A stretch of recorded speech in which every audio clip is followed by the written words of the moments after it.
आम आदमी पार्टी के लिए आज राहत की बड़ी खबर सुबह तब सामने आई थी जब आप नेता और दिल्ली के उप मुख्यमंत्री रहे मनीष सिसोदिया की सुप्रीम कोर्ट ने जमानत स्वीकार कर ली। शाम होते होते मनीष सिसोदिया दिल्ली की तिहाड़ जेल से वापस आ चुके हैं। मनीष सिसोदिया किस मामले को लेकर जेल में बंद थे?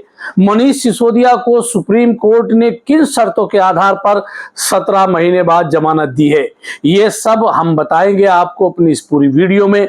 मैं हूं राशिद अली और आप देख रहे हैं हमारा चैनल खोजी न्यूज। आप हमारे चैनल को लाइक करिए, सब्सक्राइब करिए और कमेंट बॉक्स में कमेंट्स करना भी ना भूलें। दरअसल दिल्ली सरकार की आबकारी नीति 2021-22 में कथित घोटाले को लेकर सीबीआई ने 26 फरवरी 2023 को मनीष सिसोदिया को गिरफ्तार कर लिया था। जिस समय सीबीआई ने मनीष सिसोदिया को गिरफ्तार किया उस समय दिल्ली सरकार में मनीष सिसोदिया उप मुख्यमंत्री की जिम्मेदारी संभाल रहे थे। उन पर आबकारी नीति 2021-22 को बनाने, उसे लागू करने और उसमें हुए कथित घोटाले में शामिल होने का आरोप लगा था।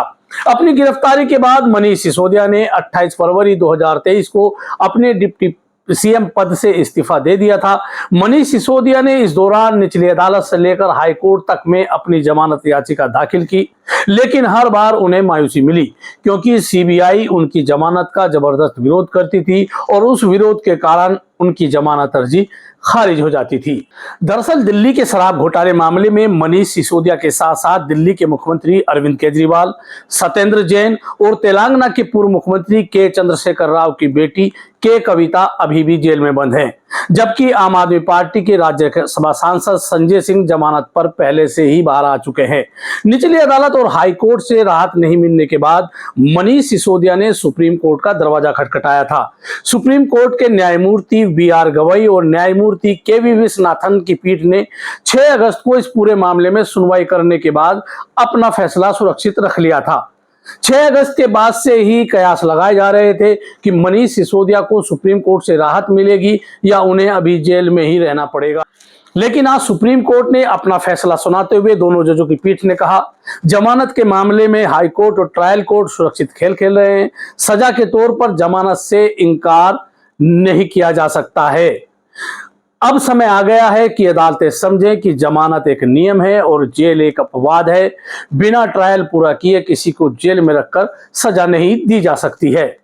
इसके साथ ही सुप्रीम कोर्ट ने दिल्ली के उप मुख्यमंत्री रहे मनीष सिसोदिया को जमानत दे दी। हालांकि अदालत ने मनीष सिसोदिया को जमानत देने के साथ कुछ शर्तें भी लगाई हैं।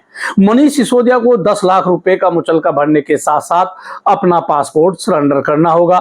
साथ ही प्रत्येक सोमवार को संबंधित थाने में हाजिरी लगानी होगी तथा वे इस मामले से जुड़े किसी भी गवाह को प्रभावित करने का प्रयास नहीं करेंगे। हालांकि जब अदालत ने मनीष सिसोदिया की जमानत स्वीकार कर ली तब अतिरिक्त महाधिवक्ता जनरल एसवी राजू ने सुप्रीम कोर्ट से अनुरोध किया कि मनीष सिसोदिया को दिल्ली के मुख्यमंत्री कार्यालय में प्रवेश करने से रोका जाए, लेकिन सुप्रीम कोर्ट ने इससे इनकार कर दिया।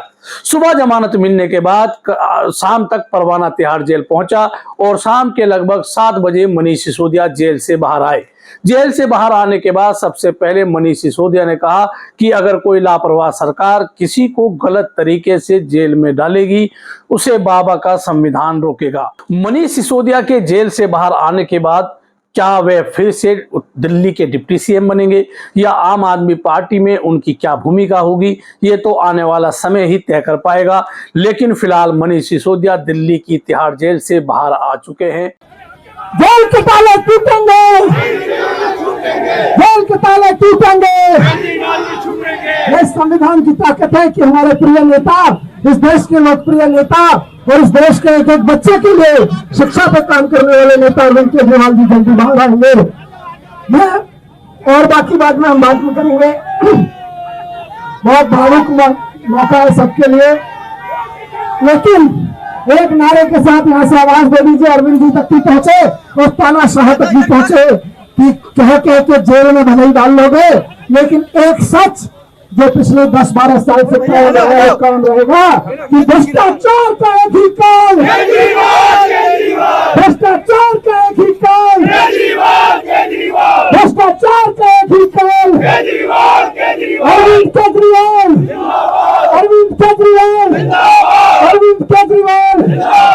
मिलते हैं सब लोग। बहुत बहुत धन्यवाद, बहुत बहुत धन्यवाद।